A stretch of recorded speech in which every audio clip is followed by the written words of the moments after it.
Muy buenas, bienvenidos a Mundo Gastro. Hoy estamos con José Antonio del restaurante Lampadini en Villena, Alicante.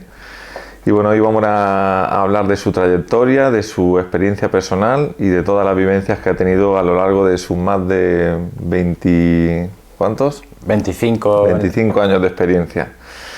Bueno, lo primero de todo, José Antonio, te quería hacer una pregunta, que es cuando creas tus platos, ¿de dónde surge la inspiración?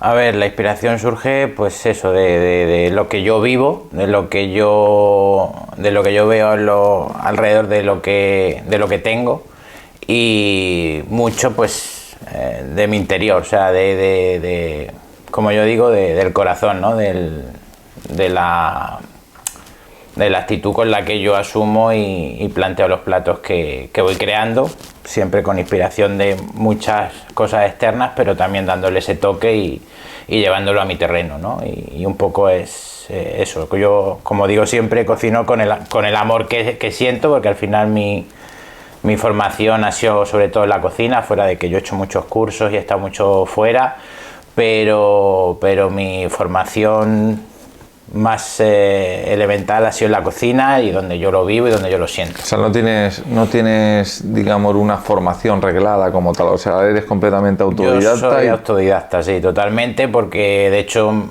yo empecé en una cocina y empecé desde abajo, fregando platos, como cualquier estudiante en aquella época que intentaba, pues eso, tener esa libertad económica y demás, pero sí es verdad que conforme pasaba el tiempo,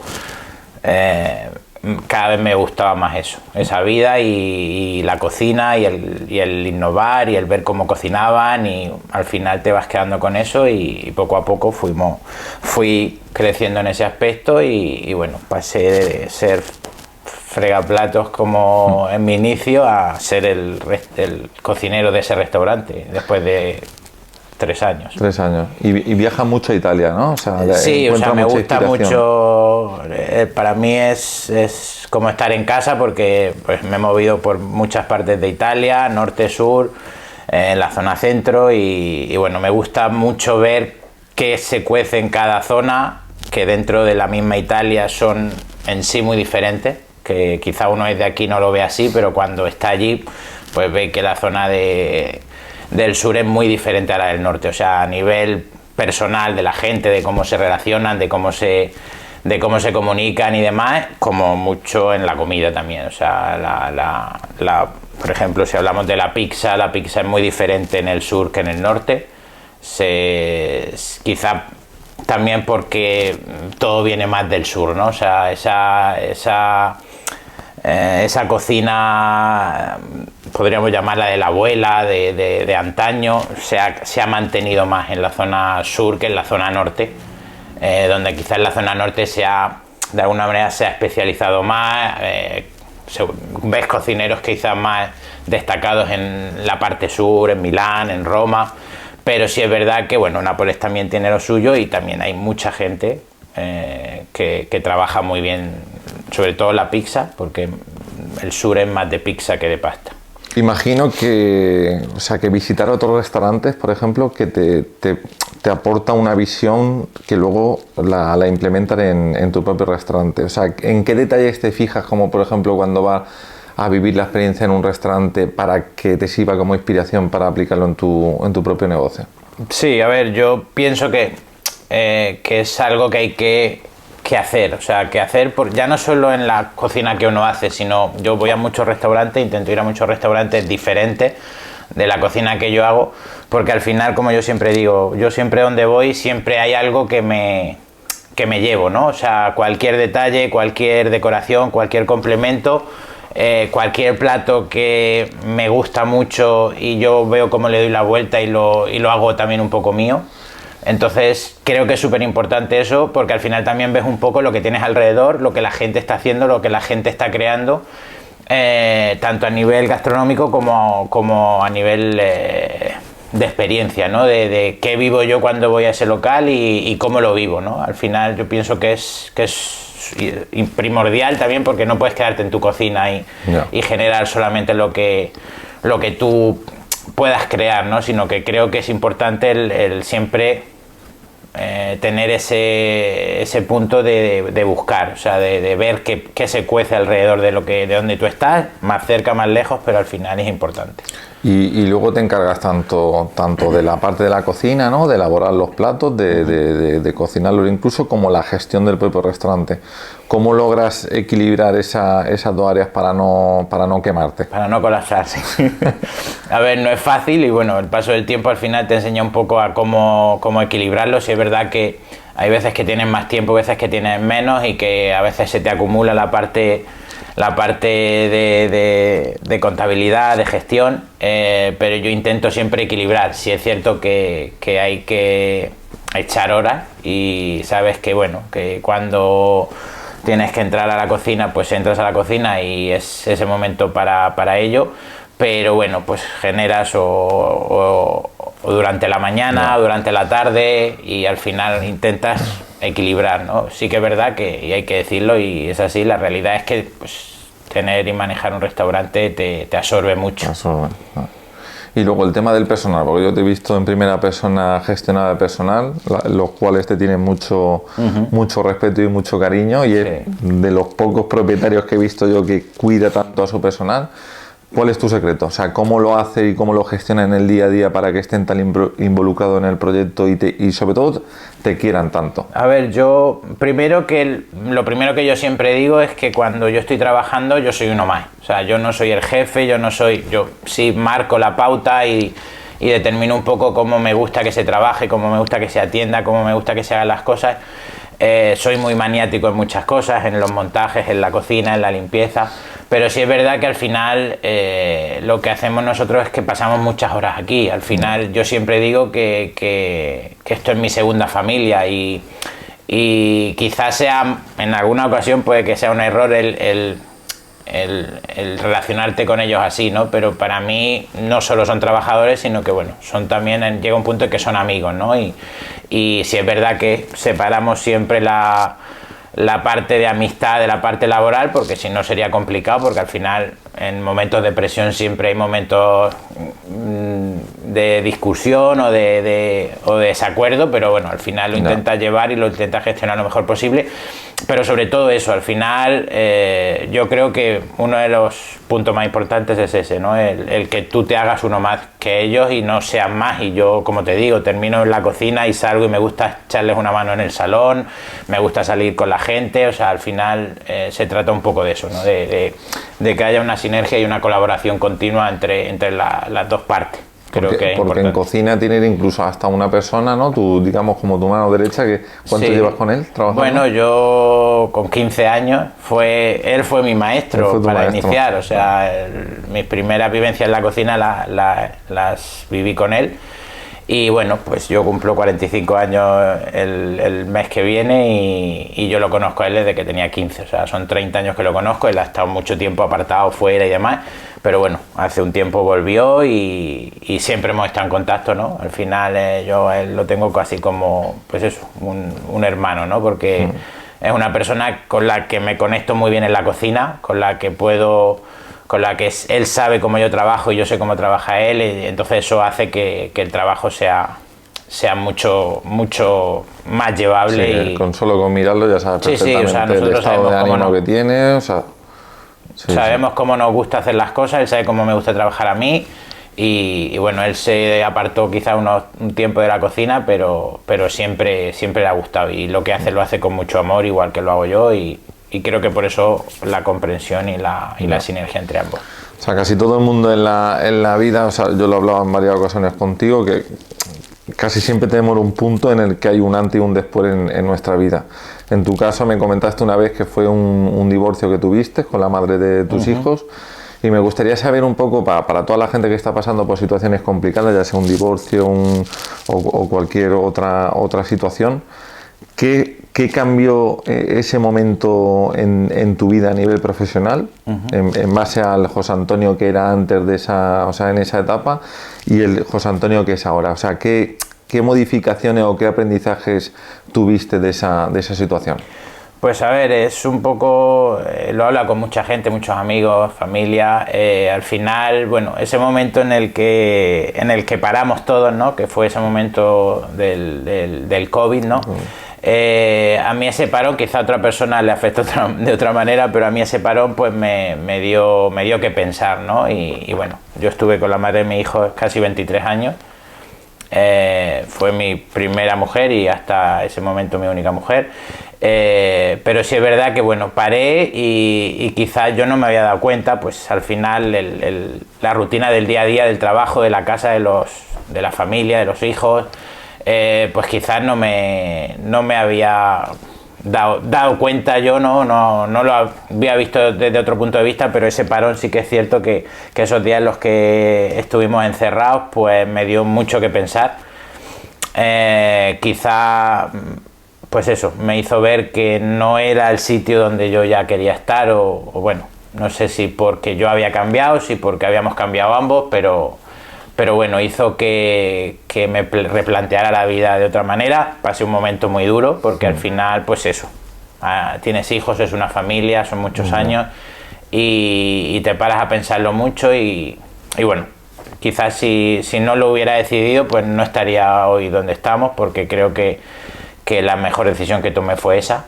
Y bueno, ¿en qué me ha afectado? Pues quizás ese parón lo que me hizo ver un poco es que años atrás yo, como se dice mucho por ahí, ¿no? O sea, había estado viviendo para trabajar y no trabajaba para vivir. Entonces, y no quiere decir que sea malo, porque como siempre digo, yo no me arrepiento de la vida que he llevado, es la vida que yo elegí, es la vida que yo quería. Me casé muy joven. No es excusa, porque al final yo lo que tengo lo tengo por eso. Yo también era una persona muy madura para mi edad en esa época y yo cogí mi negocio con 20 años.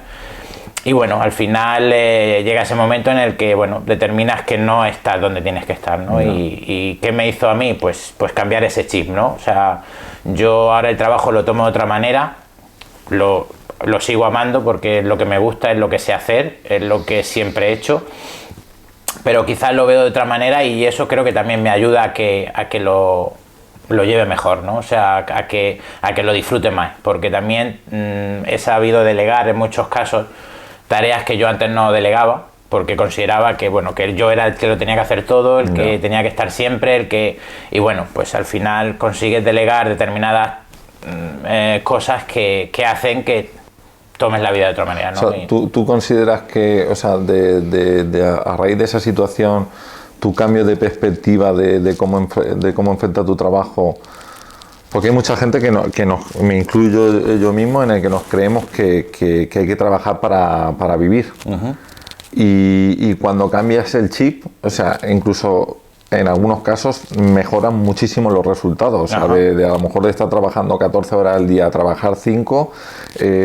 Haciendo más quizá o estructurándolo de otra manera. O sea, ¿a ti te ha pasado eso? ¿Tú has sentido eso, que han mejorado incluso los resultados a nivel económico y en todas las áreas? Sí, como te digo, yo creo que ese cambio de mentalidad, o sea, de pasar de vivir para trabajar a trabajar para vivir, a mí, por lo menos en mi caso, sí que ha hecho que pueda disfrutar mucho más de mi trabajo y también pueda disfrutar de mi vida personal. Entonces creo que es un momento muy clave en esta transición y bueno, y en esta nueva etapa que afrontamos ahora y que creo que viene con mucha fuerza y yo la afronto así. O sea, me siento como si tuviera 20 años y hablando a nivel profesional, en el sentido que tengo muchas ganas, le estoy poniendo muchas ganas a este nuevo proyecto y creo mis sentidos, mis sensaciones son muy buenas. Hace unos años tuviste también una experiencia, digamos, fallida en Valencia, ¿no? Abriendo un restaurante o un proyecto. ¿Qué aprendizaje sacaste de esa situación? Pues yo, mira, en ese sentido me remonto a mis inicios, donde una de las personas también que me enseñó un poco este mundo, quizá me dijo una frase y yo siempre la tuve en la cabeza, siempre la mantuve, que era que llevar un negocio a medias era muy difícil y que era mejor evitarlo, ¿no? En mi caso, en esta ocasión, cuando yo planteo la opción de ir a Valencia, Yo la tenía con mucha ilusión, o sea, era un proyecto muy bonito, muy chulo, de hecho una zona muy chula, la zona de Paseo de la Alameda, justo enfrente de la Ciudad de la Ciencia. Y bueno, ¿por qué resulta fallida? Pues bueno, esta aventura la inició con mi hermana, ella deja de trabajar en su empresa donde estaba, ella también se había dedicado al mundo de la hostelería anteriormente, y bueno, iniciamos porque al final nosotros nos entendíamos muy bien en ese aspecto también, pero bueno, iniciamos esa nueva etapa juntos. Pero bueno, yo me fui a Valencia, estuve 3-4 meses allí formando al personal que entraba, porque al final yo iba a estar yendo y viniendo, no iba a estar siempre allí, y bueno, lo formé un poco porque al final era llevar Lampadini a Valencia, ¿no? Entonces, y mantener la gastronomía y mantener la propuesta que planteábamos, ¿no? Bueno, pues al final, pues a los negocios hay que darle un tiempo, ¿no? Y no puedes llegar y decir voy a triunfar, o sea, siempre necesitan un proceso, necesitan un tiempo para consolidarse. En este caso, pues bueno, mi hermana no estaba quizá preparada para eso. En el momento que yo ya formo el personal y me vengo para Villena de nuevo, aunque yo seguía yendo semanalmente y demás, pero bueno, pues se empiezan a hacer cosas que no eran las cosas que nosotros habíamos hablado, a vender otro tipo de productos, a ofrecer otro tipo de experiencia. Entonces, creo que ahí es donde hay un punto de desequilibrio, donde no nos entendemos, donde, pues eso, al final, pues es un negocio que no es fácil de llevar y hay que tener mucha cabeza para ello. Y cuando tú planteas una propuesta tienes que defenderla. Podrás cambiarla en algún momento porque consideres que no funcione, pero lo que no puedes hacer es mezclar, ¿no? Entonces, en ese momento yo decido abandonar el proyecto, decido dejar mi parte allí y bueno, y volver a Villena y seguir con mi negocio aquí, porque al final o lo hacía, porque yo en 2 sitios no podía estar a la vez, entonces o lo hacía o podía correr el riesgo de perder mi negocio que ya llevaba con él casi 20 años. Y si tuvieses que abrir ahora mismo un negocio otra vez en Valencia, o sea, ¿cómo lo plantearías? ¿Cuáles serían, digamos, como top 3 innegociables que sabes perfectamente que tienes que implementar para que el negocio, para que la réplica de Lampadini llegue a funcionar? Sí, a ver, yo pienso que perfectamente podría ser la propuesta que mantenemos ahora. Podríamos llevarla pues a Valencia, a Murcia, Alicante incluso, o sea, a cualquier otro sitio, manteniendo, creo que la esencia, manteniendo la marca, manteniendo la atención y el tipo de propuesta que nosotros brindamos. Lo sé y lo entiendo así porque últimamente, por ejemplo, yo me muevo mucho en Valencia, o sea, suelo ir mucho, suelo seguir muchas cuentas de gente que está abriendo locales, de qué tipo de propuestas se están planteando, y creo que Lampadini perfectamente podría funcionar.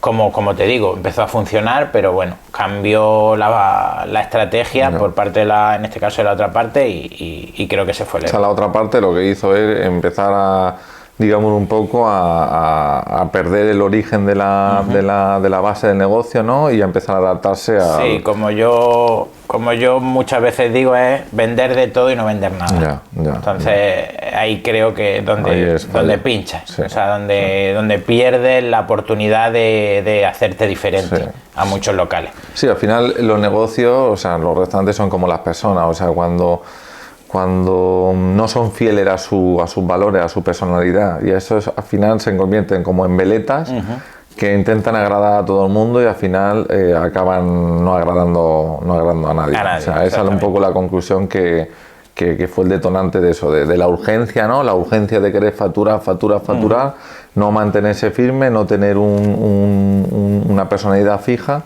y eso es lo que os llevó un poco al cierre. Sí, de hecho en la misma zona había un local que era un poco eso, ¿no? Que era un poco abierto todo el día, a todas horas, y ofreciendo ese tipo de productos. Suicidio. Total. Inexperiencia, yo no se lo achaco a otra cosa, y quizá pues esa sensación de desespero, de una inversión, que yo la puedo entender, pero al final si no respetan los pasos, considero que eso es importante, y no podemos llegar y con mucha gente cree, bueno, pues no tengo trabajo, monto un bar, ¿no? O monto un restaurante. No es así, o sea, hay que plantearlo bien, fijar una estrategia y bueno, creo que en este caso el trabajar con vosotros es una de las cosas que puede ayudar muchísimo a que a un proyecto se lleve a cabo. Y ahora en 2024, después de pasar esa separación con la madre de tu hijo, después de pasar un COVID, después de pasar un cierre de un negocio, llega el momento en el que Lampadini, nueva versión, en 2024, creas un nuevo, o sea, haces un restyling del concepto, todo lo que es interiorismo, oferta gastronómica y demás. Y hay una parte que considero importante, que es el tema de los espacios que se han creado dentro del restaurante. O sea, ¿cuánta importancia crees que tienen esos espacios y el por qué están diseñados de esa manera?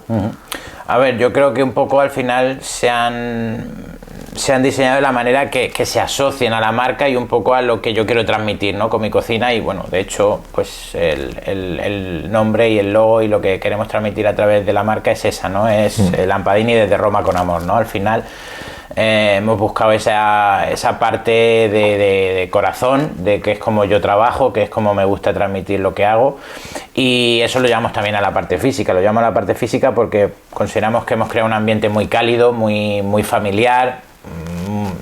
Perfectamente puede venir familia con hijos, pueden venir parejas, o sea, al final hemos creado que esa sinergia se pueda hacer y no sea un local determinado para un tipo de gente, ¿no? O sea, que tenemos mucho abanico en el que podemos jugar con esas tres zonas con las que planteamos esta nueva oferta, que podemos jugar con ella. ¿Y qué zonas son?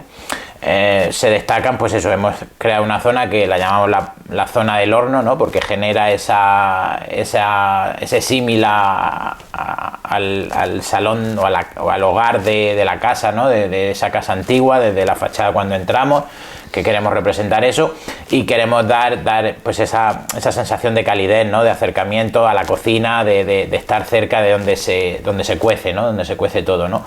Luego generamos esa parte en la que dentro de esa misma casa pues genera esa especie de invernadero, de zona también muy singular, muy reservada, en la que también la gente que nos está visitando está disfrutando mucho. Tanto a nivel grupal como a nivel de pareja y demás, porque hay esa zona que hace que sea muy íntima también, ¿no? O sea, al final se trata de eso. Y luego tenemos finalmente la zona del teatro, donde queremos generar ese efecto sorpresa, donde queremos ver cómo reacciona la gente cuando entra. Al final la gente cuando llega no sabe dónde va a llegar, no sabe qué va a haber detrás de esa cortina. Y bueno, lo que se encuentra es eso, es un teatro totalmente ambientado, que queremos darle ese toque italiano con nuestra música, con nuestra lista de reproducción que se ha creado también para nosotros solos. Y al final pues generar ese efecto sorpresa y que al final, una vez que se sientan en la mesa, disfruten y que todo todo sea una sinergia, ¿no? Al final que el plato que yo estoy disfrutando lo disfrute con el ambiente en el que estoy, con la música que escucho, con el olor, con el aroma que siento alrededor de donde estoy y con la compañía que tenga en ese momento, ¿no? Al final se trata de eso. O sea, mi equipo y yo hemos tenido el placer de asesorarte con toda esa transformación y hemos implementado distintas técnicas, entre ellas la estrategia esta, digamos, de generar como tres espacios en el que la visita no se convierta en una monotonía constante, sino que en cada una de las experiencias pues puedan elegir o el horno o el invernadero, como dices, o la opción del teatro. También hemos trabajado otras técnicas, como por ejemplo el marketing musical, que lo comentaba. O sea, ¿qué crees que ha aportado el marketing musical en la experiencia de los clientes? ¿Crees que ha sido beneficioso? Sí, por supuesto. O sea, creo que ese es uno de los detalles súper importantes que hace que el cliente, cuando esté en el local, se sienta bien. O sea, ¿por qué? Porque no va a escuchar nada diferente, sino que va a escuchar algo que está asociado, que está vinculado al local, a la esencia, a la experiencia que nosotros queremos que viva, ¿no? Al final en este caso, en el nuestro, es una lista de reproducción de música italiana donde se fusiona con otras músicas, pero siempre manteniendo la esencia, ¿no? Y creo que eso es súper importante, porque es estar sentado disfrutando de la comida y disfrutando de la compañía y tener esa música de fondo, o sea, nos lo transmiten los clientes, o sea, nosotros, ellos mismos son los que nos dicen, oye, ¿y esta música dónde la podemos conseguir o dónde la podemos? De hecho hemos creado, bueno, también como propuesta y que habéis planteado esa opción de regalarle parte de esa música al cliente, tanto cuando está en casa si la quiere escuchar, cuando le llevamos un pedido a casa, al final hacer que esa experiencia no sea solo gastronómica, ¿no? Y ese servicio se contrató a un profesional, ¿no? Especializado en marketing musical y consideras que hay una gran diferencia entre contratar a un profesional a no contratarlo. Sí, por supuesto. O sea, al final nosotros antes cuando teníamos la música, pues sí, intentábamos que fuera música del ambiente que queríamos nosotros generar, pero sí es verdad que la selección, la forma de cómo está planteada, o sea, es que es todo. O sea, al final un profesional sabe cómo tiene que hacer el trabajo, sabe cómo llevarlo a cabo y sabe un poco, conociendo el local y lo que tú quieres transmitir y lo que quieres que el cliente viva, genera esa lista, ¿no? Esa lista de reproducción que hace que el cliente disfrute mucho más. Y luego también hemos trabajado con el tema del marketing olfativo. Igual, o sea, ¿crees que influye en la experiencia del cliente? ¿Dónde, o sea, que nos cuenten un poco cómo lo trabajamos y en qué zona estratégicamente lo colocamos para que un poco la gente entienda? Sí, o sea, considero que es también muy importante, o sea, porque al final el impacto del cliente cuando entra, ese primer aroma, ese primer olor que le viene a la nariz, es súper importante. Yo te pongo el ejemplo, yo soy para eso muy maniático y me ha pasado, pues eso, de entrar a un local, pues cuando te vas de viaje a veces entras a sitios que no conoces y bueno, no le quito ni mucho menos mérito, porque cada local trabaja a su manera, pero sí es verdad ese impacto que quizás entras a un sitio donde te huele mucho a frito, donde te huele mucho a freidora, y quizás no es lo mejor, ¿no? O sea, al final, bueno, pues si es algún sitio que vas de paso, pues lo usas y quizás no vuelvan, ¿no? Pero sí que considero que es importante porque al final esa sensación de oler bien, de oler a algo que te atraiga sensorialmente, o sea, inconscientemente, hace que te lleve a eso, ¿no? O sea, a que luego cuando te sientes en mesa ese olor te va a hacer como ir hacia donde tú quieres ir, ¿no? A lo que el cuerpo o la mente te pide, ¿no? Y tanto en cada espacio hemos determinado diferentes aromas. Pues en el aseo se ha generado un aroma más dulce donde el cliente cuando entra disfruta de ese aroma, pues normalmente ya cuando ha comido, eso que le genera pues le incita a comer ese postre porque le llama la atención el dulce, porque siente que lo necesita, ¿no? Al final inconscientemente es así y parece que no, pero sí es totalmente cierto, ¿no? Y inconscientemente nosotros nos movemos también creo que por eso, ¿no? Por esos olores, esas esencias que el cuerpo nos puede hacer que inconscientemente nos transmita cosas que luego representamos en una comida o en cualquier otra circunstancia, ¿no? Y ya te digo, hay 3 zonas diferentes, diferenciadas. La zona del invernadero como la zona del horno tienen una esencia, la zona de los aseos tiene otra esencia y la zona del teatro tiene otra esencia. Allí le queremos generar unos aromas más quizá a madera, a algo que lo involucra, ¿no? Que lo relaciona con el ambiente que queremos transmitir ahí, ¿no? Respecto a la carta también has hecho un cambio bastante drástico y creo que tenía una carta con unas 50 referencias o algo así, ¿no? O más de 50, y ahora, o sea, una carta mucho más escueta. Más extensa. ¿En qué consideras que te ha beneficiado hacer esa carta y todas las técnicas de neuromarketing que se han aplicado en la misma? Sí, a ver, a nivel trabajo, o sea, muchísimo mejor, mucho más fácil de llevar, mucho más fácil incluso para el cliente a la hora de la elección y de elegir el plato que quiere. Y también por la parte a nivel insumo, a nivel ingrediente, a nivel merma, o sea, se ha notado yo prácticamente no tenemos merma, o sea, todo lo que entra sale y eso es muy importante, o sea, es muy importante tanto para la cocina como en este caso para hacerlo fácil al cliente, ¿no? durante un tiempo yo siempre he ido reduciendo, la verdad, porque al inicio mi carta era todavía más larga. Siempre hemos ido intentando reducir, ¿no? Pero no lo habíamos hecho de esta manera tan drástica. Entonces sí es verdad que pues prácticamente hemos reducido la carta a la mitad. Yo he notado que el cliente la ve y intentamos y se la planteamos de otra manera, más sencilla, más fácil de elegir, y está funcionando muy bien. De hecho, prácticamente todos los platos se venden. El neuromarketing pues ha sido algo primordial también, porque al final en la carta digital, por ejemplo, en la que hemos creado esas imágenes, esos mini vídeos, esas mini opciones que generamos al cliente para que vea un poco el plato, que vea un poco la esencia, que le transmita esa proteína en movimiento, ¿no? De la que hemos hablado en otras ocasiones, que al final genera que la persona se vaya por donde tú quieres que vaya, ¿no? Claro. Y que elija lo que tú quieres que elija, ¿no? Y que finalmente prueba y gusta, ¿no? Al final se trata de eso.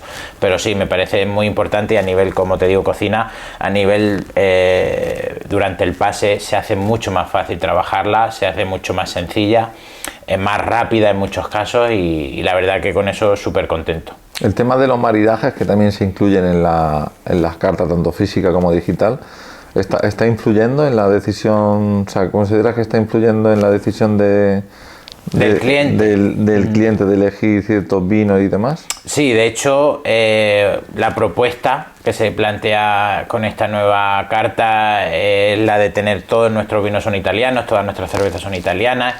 Tenemos opciones de cervezas gastronómicas también muy interesantes.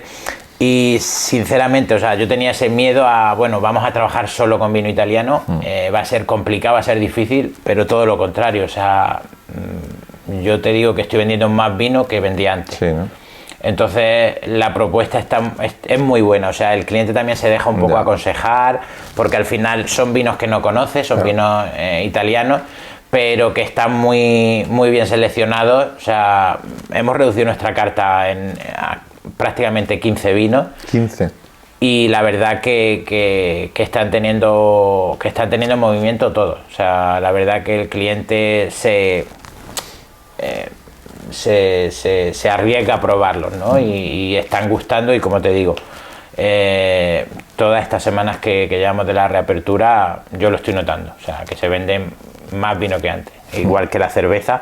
Es una cerveza que la gente no conoce al final, no. Es una cervecera muy, muy renombrada en Italia, y que está funcionando muy bien, a la gente le está encantando. Tenemos varias opciones, una cerveza tostada, una sin filtrar, una sin alcohol, una Bionda Lager Premium que está muy rica, que funciona muy bien, y luego tenemos esa opción de las cervezas gastronómicas en otro tipo de formato, que son cervezas para comer, que son cervezas que cuando la toman no te hinchan, no. Y al final para disfrutar, ¿no? Al final se trata de eso, y me parece que es primordial el enfocar... Sí, que el concepto esté lo más alineado posible, ¿no? O sea, que no te pongan con todo respeto al mundo, un coto maridando con unos rigatoni, por ejemplo. O sea, porque tú tienes muy en cuenta eso, o sea, porque nosotros hemos trabajado o sea, que cada uno de los platos estrella esté maridado con un vino, y en el que se explica el por qué está maridado con ese vino, porque marida por estas connotaciones X o... Sí, por estas notas de cata y demás. O sea,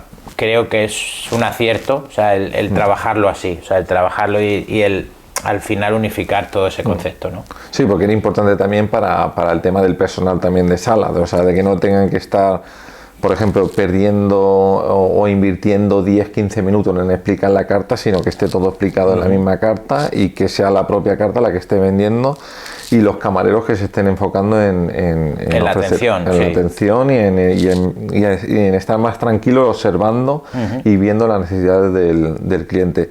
Y hablando del tema de los camareros, un problema que obviamente nos preocupa a toda la hostelería.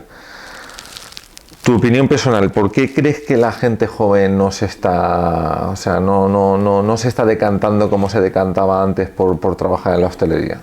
A ver, yo en ese sentido pienso que también es algo educacional, ¿no? Quizá nosotros como padres que estamos fallando en determinadas cosas, y una de ellas es pues intentar darle a nuestros hijos quizás lo que a nosotros no nos pudieron dar o lo que nosotros no pudimos tener. ¿Qué de malo veo yo ahí? Pues lo que veo malo es que no hay motivación. No hay motivación porque quizás no hay la necesidad o la gente joven no siente esa necesidad porque están muy respaldados, ¿no? En este caso por padres, familiares o circunstancias especiales, ¿no? Entonces creo que no hay la motivación y las ganas de aprender una profesión como puede ser la de personal de sala, personal de cocina.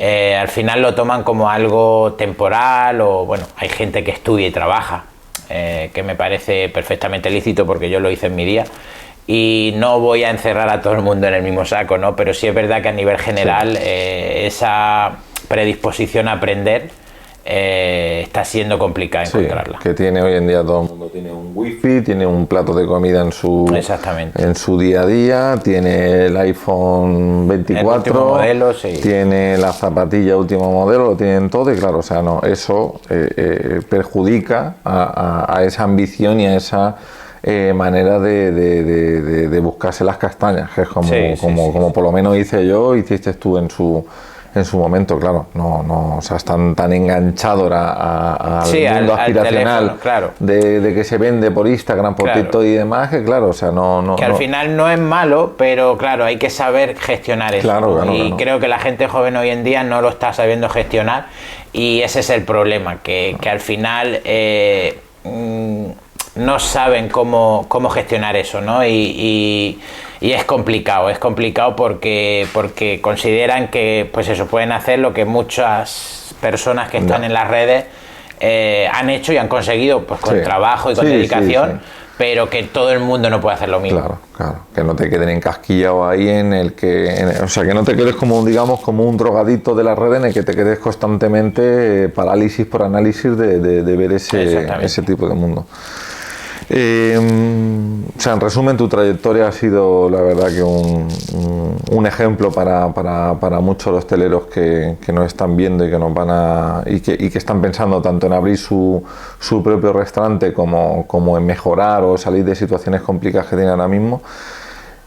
Me gustaría que dieses un consejo a la gente que nos está viendo de cómo enfrentar el día a día, de cómo enfrentar o sea, como en este caso, un nuevo proyecto dentro de un proyecto que ya tenía 20 años de experiencia, que nos des como algún tip o alguna recomendación.